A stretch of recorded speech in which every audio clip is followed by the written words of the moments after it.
back in 2022 was the first time that I had ever heard about the words SMMA, short form content, online digital marketing, sales, and all of those terms that are associated with those things. And it kind of caught my attention. I'd been doing the drop shipping thing for a little bit. I hadn't seen much success. As a matter of fact, I had lost a couple $1,000s doing so, but learned some valuable lessons in return. And I decided, you know what? Maybe I'll give this whole agency thing a bit of a shot. You know, maybe I'll try a new business model because this one sounds really, really good. And so me, like any other logical university student at the time, because I was in university, decided I was going to go try this agency thing. Now, as you may have guessed, my first shot was nothing to brag about. It didn't go quite as expected. As a matter of fact, that whole month of, I believe it was November or December, was essentially a write-off. But I told myself, hey man, it's okay. We're getting close to Christmas here, right? Like everybody's taking a bit of vacation. You know, you can kind of chill out. You know, the reason why you're not closing clients is just because everybody's taking a bit of a break before we head into the new year. But when the new year comes, you're gonna be rock solid. Well, that wasn't quite the case, and so I ended up joining a mastermind where I was surrounded with other individuals who also held the same sort of mindset as me, which is I want to make money, I want to escape the matrix and drop out of university and be able to live for myself and do the things that I always, wish I could do. And I met some really incredible guys, some who now own, multi-seven-figure businesses. You make a couple $100,000 a month. But at this time, everybody was relatively new. As a matter of fact, most people weren't even breaking the 1-2K mark. Most were not making a lot of money. And inside of this mastermind is when I heard about the term story selling, which is this idea that fundamentally speaking, all businesses are the same. The thing that you have going for yourself is you. Because at the end of the day, let's say if you're a realtor, for example, all realtors do the same thing and they play by the same playbook. So what makes one realtor different than the other is who the realtor is. And I learned that people do business with people, not with businesses and not with things, not with products. They do business with people. And so if you want to sign more business, become a better person. And so I was like, okay, this is a pretty cool concept. As a matter of fact, let me try and apply this. Let me try and sell my story, right? Because I got introduced to the idea of the lemonade stand, right? We've all seen those lemonade stands of these little girls or even guys, right, selling lemonade on the side of the street. And despite the fact that they don't have the best lemonade, it doesn't solve a problem, and it's not by far not the cheapest, why do they still make sales? And it's because the lemonade stand, the people running lemonade stand, people buy the lemonade not for the lemonade, but they buy it for the story. They buy it for the people, right? And what I realized is the reason why they make so much money is because of their brand, because of their story. I was like, okay, let me go out there and let me share my story with my prospect. Instead of trying to pitch them and be like, hey man, I'm not good at what I do, but let me work for you. Let me share my story of who I am and what I'm trying to do. And so I went out there, instead of trying to pitch people right off the bat, I told them my story. And I would, as a matter of fact, even send this story. I was sending Instagram DMs at the time. I would send this story either on audio messages or video messages.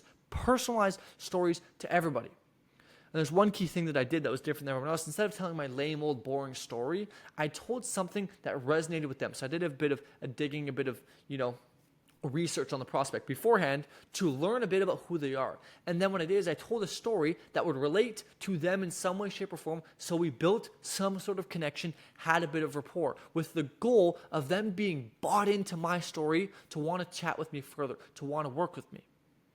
And so what ended up happening is I went from getting really, really negative responses from people who just thought I was another scammer to people having very welcoming and open responses. And as a matter of fact, it is this very method that led me closing my first 2.5K client. Actually, how it happened is I DM'd the guy, we went back and forth, we chatted for a bit, and I was like, hey man, he asked me, he said, hey man, can you do some free work? I said, yeah man, I'll do a bit of free work for you for a little bit. And so I did some free work, and he was happy. And he called me one night. He's like, hey, man, how much do you charge? I was like, well, it depends. Like, what are you looking for? He explained to me what he was looking for, and I was like, okay, about, $1,500.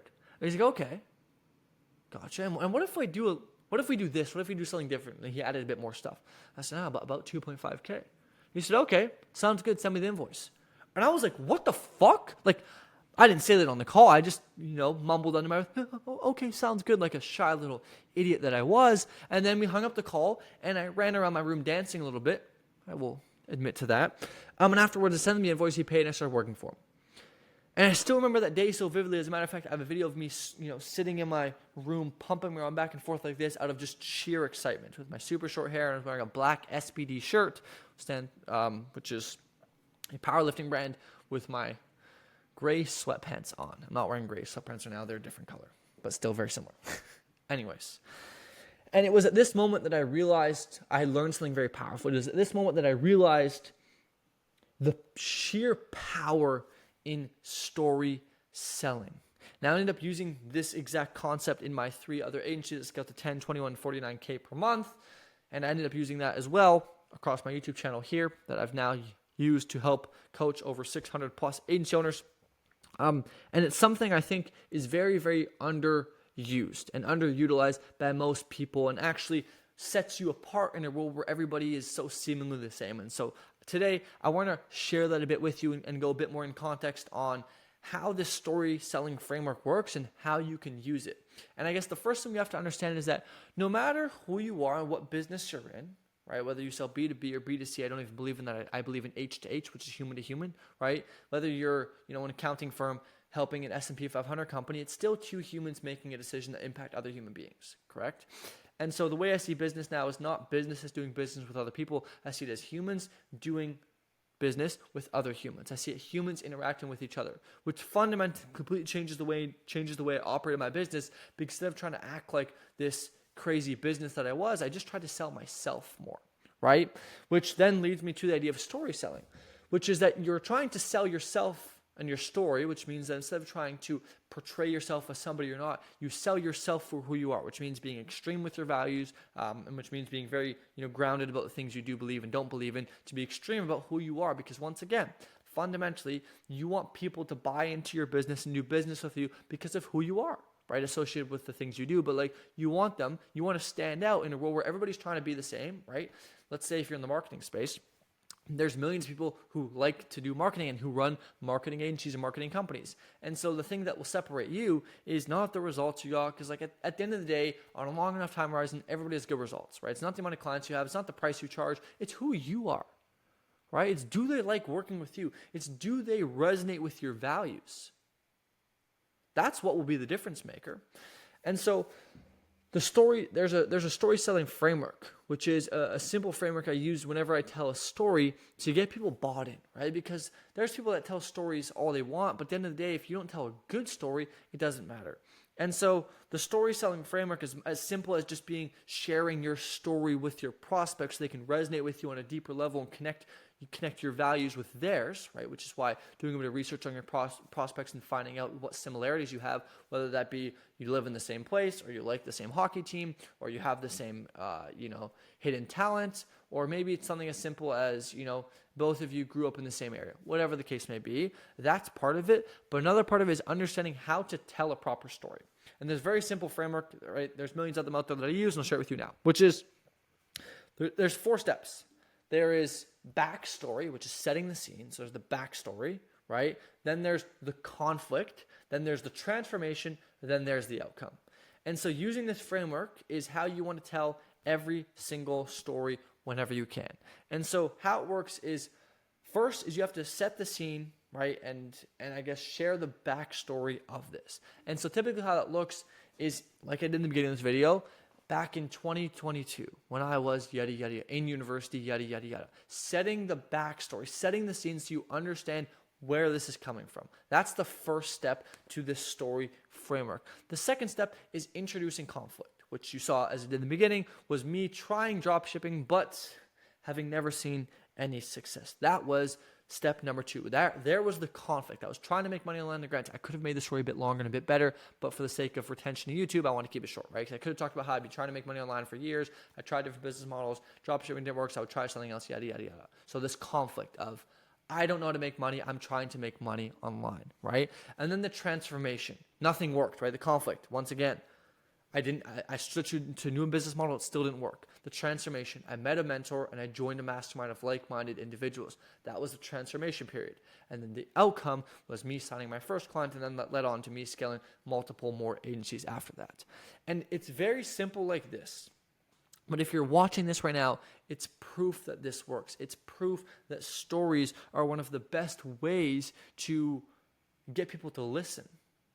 When you start off, even as a kid, when someone would say once upon a time, you instantly put your phone down and listen. You instantly stop what you're doing to listen to what the person's about to say because they're about to tell a story. And we as humans, one of the best ways we retain information is by telling stories, which is why I'm surprised why people don't tell stories more often, because it's one of the best ways to get our point across is by sharing our stories. Sharing stories is what resonates with people. People hate being told these, nitty-gritty facts all the time. People want to hear examples and stories because that's what resonates with people. And that's what allows people to understand, which is why the best teachers are those who tell stories. Look back in your life and figure out who is your favorite teacher? Let me ask you a question. Did that teacher resonate with you in some way, shape, or form? Did you have a relationship with that teacher? And did that teacher ever tell stories? If you answered yes to any one of those, then this is living proof that this works. Okay?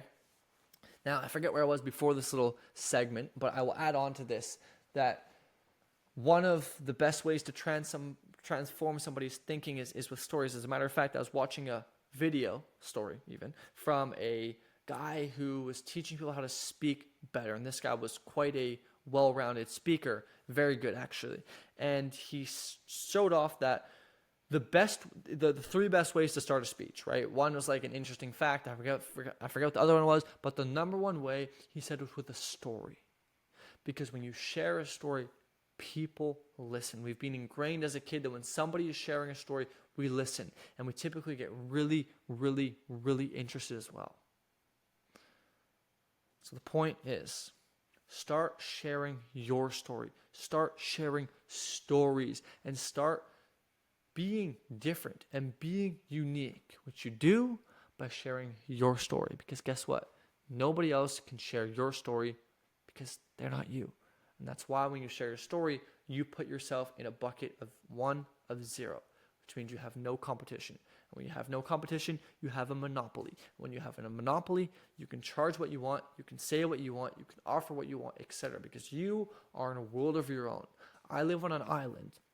And the only way to get from the island to the mainland is with this one ferry provider. And despite the fact that I believe I can speak for the entire island, none of us actually like that company in any way, shape, or form, we have to pay the price. And it's every single time I go on that ferry, I have to pay the price that they demand. Why? Because I do not have another choice. If you just noticed, I just told another story to illustrate a point, to try and help you understand it even a little bit better. See how this works? And so yeah, I don't have a choice. I have to pay the price that they say. Why? Because they are 1 of 0. They are the only ones who take you from this island to the mainland. So I had to pay the price. Now, I'd argue if you're trying to do business, try and at least make the people like you, because it tends to help you out in the long run, especially when there is a chance that other people could eventually intrude in your environment. For example, if somebody else were to have the rights, what just fell? If someone were to have the rights to open up a different ferry terminal, they would be a little bit screwed. That being said, that is the story of how I saw my first client, by telling my story, and then also a story about how you can tell your story so you can sign more clients using the story selling framework. If you want to learn this a bit more in detail and get to chat with me and perhaps have me help you build your story for you for free, click the link down below. Somewhere you can either DM me on school or Instagram, and I will help you build out your story for free so you can use your story to attract more clients to you. Hope you enjoyed. Catch you in the next one. Peace.